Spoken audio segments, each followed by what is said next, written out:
Bien. Donc ça, c'est l'époque-là. C'est pourquoi j'ai dit, lorsque je dis maître, que j'ai répondu à une question sans connaissance de cause. Non, j'ai juste demandé si vous le confirmez. C'est tout. La question est très simple.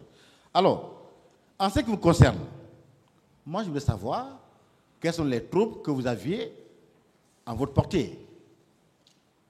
Puisque lui, il avait au moins le camp Kamen, qui était acquis à sa cause, le camp Alpha Diallo, le camp génie militaire. Vous, en ce qui vous concerne, quelles sont les forces que vous avez derrière vous à l'époque? Je vous ai dit, maître, que j'étais, dès lors que, depuis que j'ai fait la connaissance avec Capitaine Dadis, nous étions inséparables. On passait, j'ai rappelé tout ça ici, comment le rapport de force a été créé. Ce n'est pas lui qui va à la quête de ceci. J'ai dit Marcel était à Conakry ici, au camp Al-Faya. Le travail que Marcel faisait, d'autres faisaient, les Bègres étaient au Kamen. Le travail qu'ils faisaient, d'autres étaient au génie militaire. Le travail que ceci faisait. D'autres étaient à la base militaire. Ce qu'ils faisaient, tout ceci-là était coordonné par moi et Marcel. Et nous sommes chaque jour avec Capitaine Dadis, soit dans un motel de 18h à 2h du matin. Avec, bien entendu, le colonel Keleti Farou. Oui, je veux savoir autrement. Donc, là, si vous me demandez quelle force, comment ces forces-là sont venues, c'est ça. Non, moi je veux savoir si vous avez des forces à l'époque. Pardon? Si vous avez des forces à l'époque derrière vous, M. Touma Diakité. Ce que je peux dire, j'ai rappelé la prise du pouvoir, donc j'ai répondu à toutes ces questions, maître. Bien. Alors, entre celui qui a derrière lui des forces, notamment quand Kamayen, quand génie civil, génie militaire, et le camp, la version militaire, et celui qui n'a pas de force de troupe derrière lui, entre les deux, qui était censé être capable de prendre le pouvoir, M. Diakité? Et j'ai répondu à cette question. Qui était censé être capable de prendre le pouvoir entre vous deux? Maître, le pouvoir a été pris devant toute l'armée guinéenne. Ça, ce n'est pas à huis clos, c'est pris devant toute l'armée guinéenne. Donc, j'ai répondu à cette question. Bien. Vous avez également dit que le général Konaté était resté de son côté, à la défensive, avec ses hommes, et qu'il avait même pris des maisons pour les y loger. Est-ce que vous le maintenez, M. Diakité? Ah, c'était ça la réalité. Bien. Pensez-vous normal, dans un État, qu'un ministre futur ministre de la Défense nationale ait à son compte des militaires logés par lui et à son compte? M. Diakité? Je ne réponds pas à cette question. Alors, et par rapport à Toto, lui aussi, il en a fait autant? Pardon, maître? Est-ce que M. Toto aussi avait également des hommes qui logeaient de son côté et qui étaient à son compte? Non, je ne connais pas le domicile du général Toto, fait général Toto. Je ne connais pas son domicile, je l'ai dit, je ne l'ai pas pratiqué. C'est à l'occasion de la prise du pouvoir, moi je l'ai connu. C'est là-bas, j'ai expliqué ça, j'ai répondu à cette question. Alors, quel était le nombre des éléments de M. Sekouba Konaté? Hein? Le nombre de ces éléments? D'accord, je vais vous aider, maître. Le général Sekouba Konaté, il servait à Massanta, comme commandant là-bas, d'un groupement d'opérations là-bas, au temps du fait général Conté. Vu tout ce qui s'est passé dans la capitale, comme mutinerie, c'est en ce moment le fait général Lansana Conté l'a fait rentrer à Conakry, le nommer comme commandant des troupes, du bataillon des troupes aéroportées de Bata, pour mettre de l'ordre à Conakry. Voici le but qu'il a fait rentrer. Et ils ont mis tous les moyens à sa disposition à Bata pour ce rôle. Il faut que les gens comprennent ça. Le pouvoir, on sait comment on l'a pris. Si on vous interprète autrement, tout le monde est à l'écoute. Même ceux qui sont avec moi ici sont à l'écoute. Le général Sekouba était en force avant la prise du pouvoir.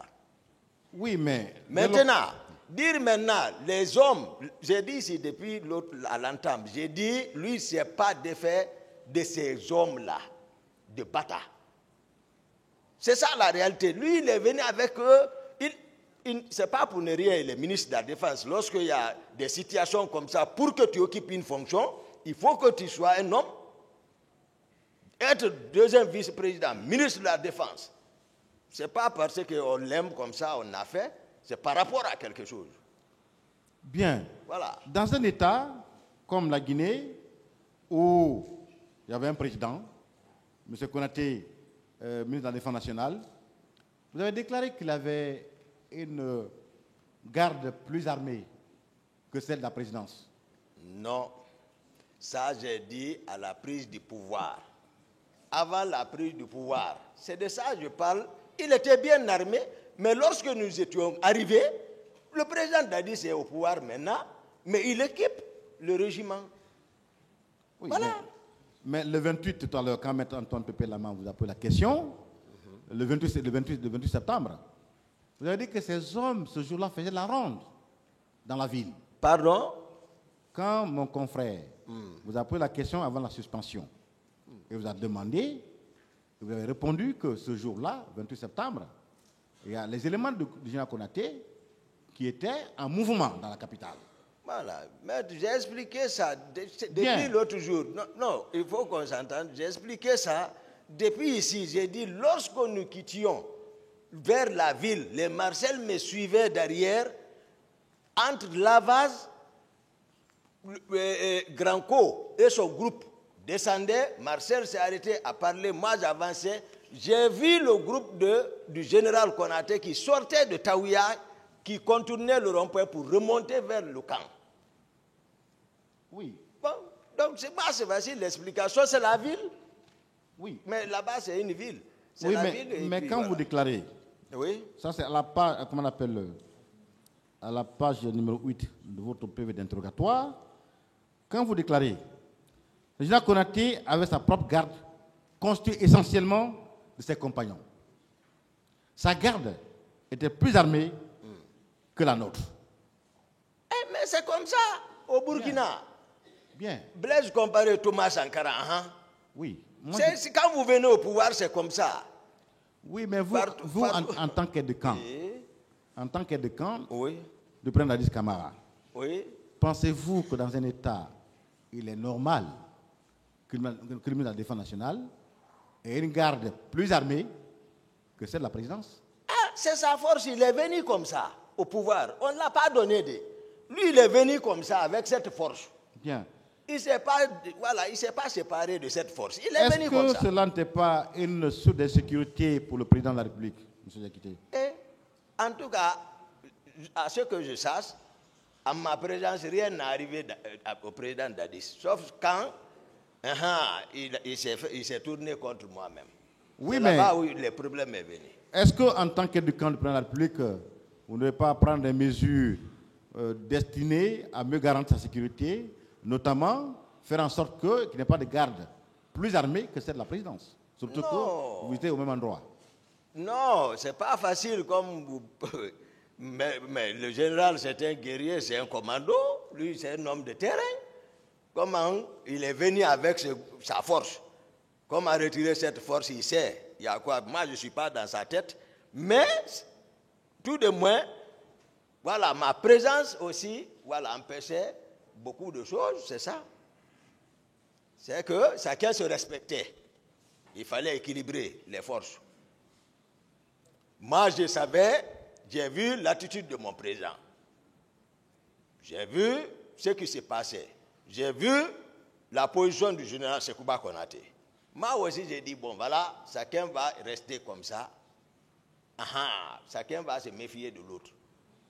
Bon, quel grade aviez-vous au moment de la prise de pouvoir? Quel grade aviez-vous au moment de la prise de pouvoir? J'ai répondu à cette question. À quel moment êtes-vous passé au grade de lieutenant puis de capitaine? J'ai répondu à cette question. Non, je n'ai pas entendu la réponse, M. Diakité. Pouvez-vous répondre, s'il vous plaît? À la prise du pouvoir, maître, j'avais le grade de sergent-chef, je crois. Alors, Ils ont voulu m'empêcher, comme ils étaient en train de m'empêcher tout à l'heure. Avec leur intimidation, Machiavel, pour ne pas vous relater les faits réels de ce qu'ils ont planifié et faire exécuter par leurs propres gardes parallèles qui ont exécuté leur ordre. Ils veulent se couvrir et couvrir leurs exécutants. Cela ne marchera pas. Le diable est tombé dans l'eau chaude. Il faut la détruire pour le bien-être du peuple et la manifestation de la vérité. Cette plainte est tombée pour un argument, pour mettre en cause de ce que je suis en train de relater maintenant. Mais leur plan a échoué. C'est la vérité. Monsieur le Président, ne regardez pas mon attitude où je suis en train de parler en haute voix ou bien agité. Ce qui est de mon cœur, c'est ce que je vous relate. Je suis un militaire, un vrai militaire, stratège. Et c'est ma stratégie qui a porté le président Moussa Dadis Camara au pouvoir. L'homme qui est devant vous, je suis la clé du pouvoir de Moussa Dadis Camara, le président, capitaine. Toumba Diakité, le commandant, est la porte principale. Ça, c'est clair. Nous tous, nous allons mourir pour un jour. Avocat de la défense et la partie civile, et je ne sais pas, des accusés et de la partie civile, bien sûr, la défense et la partie civile des avocats. Je vous déclare, et le tribunal, la clé du pouvoir de Dadis, c'est le capitaine Marcel Guy-Lavogui. Sans moi, Dadis, le président, n'allait pas accéder au pouvoir. C'est pourquoi j'ai décidé de déclarer, parce que c'est ce qui a fait trembler certains. Quand Marcel va parler, c'est fini. Ce que j'ai fait, je le dirai ici à la barre. Ce que j'ai vu, je le dirai. Je ne suis pas venu pour déclarer ou pour confirmer ce que quelqu'un a dit ici. On ne peut pas me peindre en noir. Toute l'armée guinéenne me connaît. Je continue, c'était entre parenthèses, Monsieur le Président. Je veux que vous preniez la lenteur de la sagesse que vous avez, Monsieur le Président. C'est très important. C'est l'histoire de notre pays. Beaucoup ont pensé ici, ils ont falsifié leurs procès-verbaux avec des multiples questions. Tout ce qu'on a entendu ici, c'est le faux. Assumez ce que vous avez planifié. Monsieur le Président, et à ce sein, avec tout le respect, sous votre haute autorité sagessiale, m'empêche de vous dire que la vérité, seulement que la vérité. Mon silence, au départ, était une stratégie personnelle pour plusieurs causes. Pour la manifestation de la vérité. Car l'homme président Dadis, je le connais avec son plan Machiavel qu'il a. Mais moi, Marcel, il me connaît. Qui suis-je? Et c'est mon plan, accompagné par plusieurs d'autres qui lui ont porté au pouvoir. Le peuple saura qui a fait quoi, qui est qui. Le populisme est terminé et ça prend fin.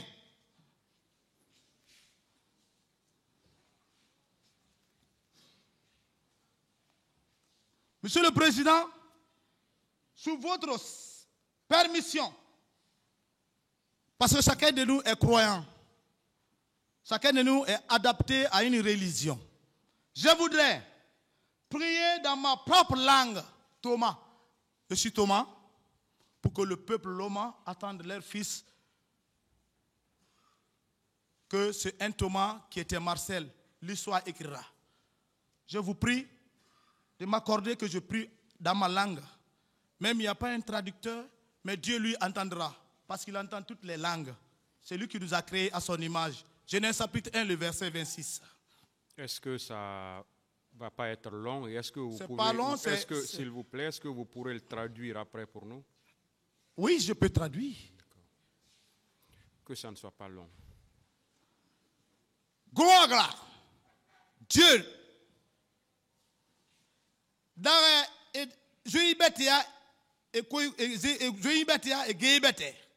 C'est toi qui as fait le ciel et la terre.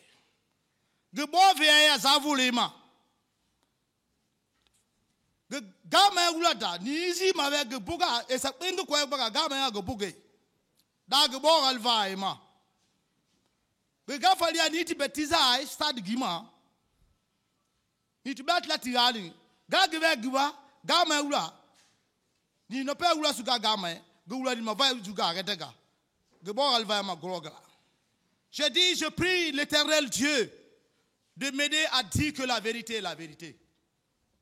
Je prie pour les victimes, ceux qui sont morts, que Dieu les accorde le paradis. Et ceux qui sont disparus, qu'on puisse trouver où on les a ensevelis pour que les victimes puissent faire leur deuil. Amen. Merci, Monsieur le Président, pour ce petit temps. Je sais qu'aujourd'hui, selon l'Esprit Saint de Dieu, même ceux qui sont plus parmi nous, c'est-à-dire qui ont trouvé la mort à tort au stade 28 septembre 2009, et même ceux donc qu'on n'a pas encore retrouvé leur corps, se résultent des choix par la vérité qui va sonner comme cloche dans la bouche de l'homme de Dieu qui est ma personne, moi, Marcel Guilavogui. Ils sont tous au paradis. Je vous le déclare, c'est la vérité. Ce n'est pas moi qui parle, mais c'est Dieu qui vit en moi, qui me pousse à parler ainsi. Et qui me guide. Dieu est unique et miséricordieux Dieu. Et je lui demande qu'il me guide par son Esprit Saint à détruire toute stratégie montée, maléfique contre moi pour bloquer de ne pas dire la vérité. Le diable, le Satan du mensonge est détruit par le feu de l'Esprit Saint de Dieu au nom puissant de Jésus-Christ. Même le prophète, Père salut sur lui, le prophète Mohammed, Père salut sur lui, malgré que je suis chrétien, m'accompagne en ce temps même parce qu'il aime la vérité. Comme Christ. Dieu est unique. C'est lui qui a envoyé ces deux personnages. C'est la vérité.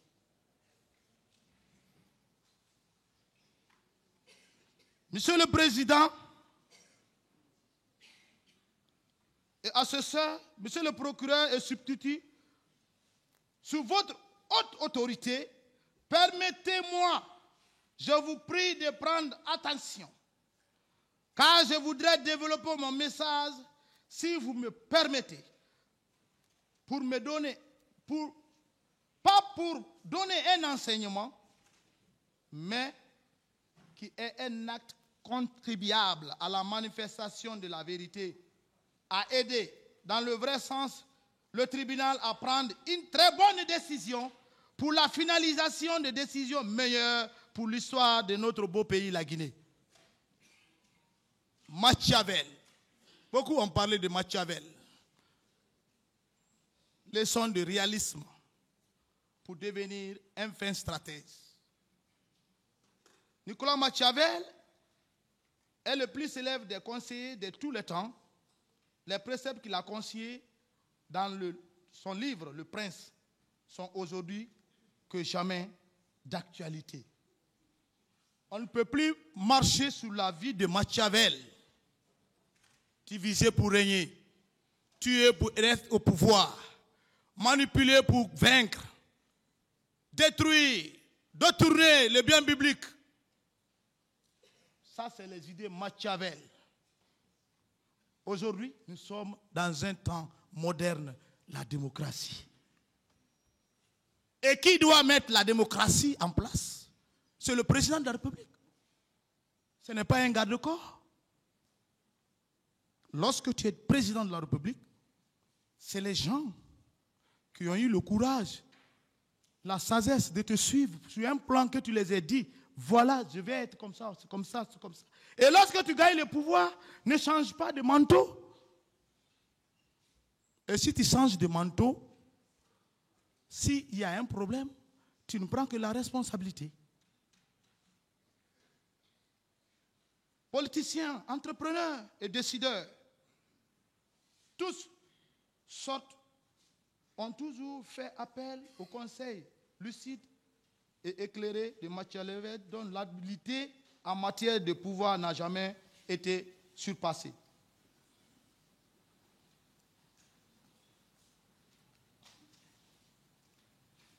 Avec ce livre, aux exemples très actuels, tout responsable doit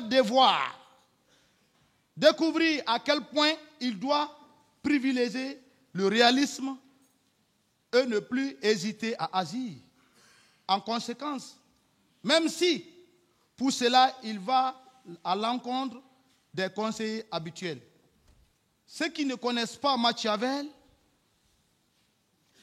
c'est un écrivain